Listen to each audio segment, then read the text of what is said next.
সন্ধিয়াৰ সময়ত অকমান বাহিৰলৈ ওলাই যাব পাৰিলে মনটো ভাল লাগে নহয়নে তাতে আকৌ এইকেইদিন চাৰিওপিনে ৰাস চলি আছে নহয়নে বাৰু অৱশ্যে আমাৰ অভয়াপুৰীত ৰাস ইমান ডাঙৰকৈ নহয় কিন্তু বঙাইগাঁৱত ডাঙৰেই হয় বৰ্তমান আমি ওলাইছো আমাৰ অভয়াপুৰী ধৰ্মপুৰত হোৱা ৰাস মহোৎসৱলৈ বুলি বেলেগ বেলেগ ঠাইৰ দৰে আমাৰ ইয়াত বিৰাট ডাঙৰকৈ ৰাস নহব পাৰে কিন্তু ৰাস উপলক্ষে আমাৰ ৰাস মন্দিৰৰ সন্মুখত গৈ মানুহবোৰ যে একগোট হয় সেইখিনি চাইও ভাল লাগে আৰু এয়া আমি পূজাথলী আহি পালো এয়াই হৈছে আমাৰ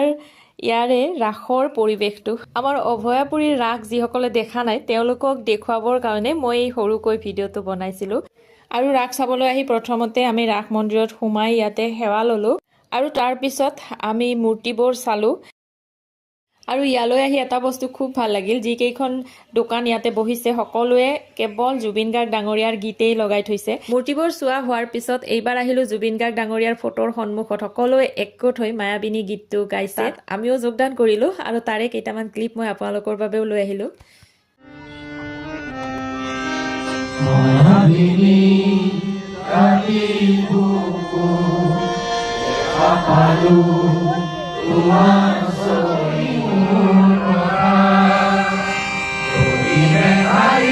আৰু দেখিছেনে কিমান মানুহ হৈছে নহয়নে আৰু তেখেতৰ শ্ৰদ্ধাঞ্জলি অনুষ্ঠান শেষ হোৱাৰ পিছত এইবাৰ আহি পালে জিন্তি ডেকা তেখেতৰ নাগৰা নামো অকমান আমি চালো আৰু তাৰ পিছত ঘৰ অভিমুখে উভতি আহিলো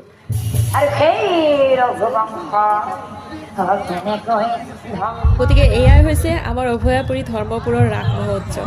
আপোনালোকৰ কেনেকুৱা লাগিল আমাৰ ৰাস চাই জনাবলৈ নাপাহৰিব যদি ভাল লাগিল লাইকো এটা কৰি দিব গতিকে আজিৰ কাৰণে ইমানেই আকৌ আহিম নতুন এটা ভিডিঅ'ৰ সৈতে আজিলৈ আহিলো বাই বাই